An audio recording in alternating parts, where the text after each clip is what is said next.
大家好，今日要老大家小记嘅客家谚语係：台當3分鐘，台下10年功；台當3分鐘，台下10年功。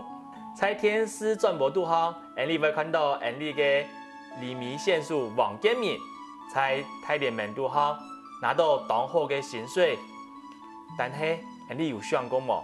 佢今日做得有暗好嘅成就，係佢先前極多嘅汗水練習才得到嘅呢。故說每一項事情都是要長時間去耕耘，才會有好嘅成果。一下你再來念一道：台當3分鐘，台下10年功。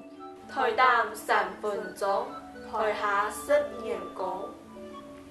客家谚語，希望大家嘅收看，按這些，將來了。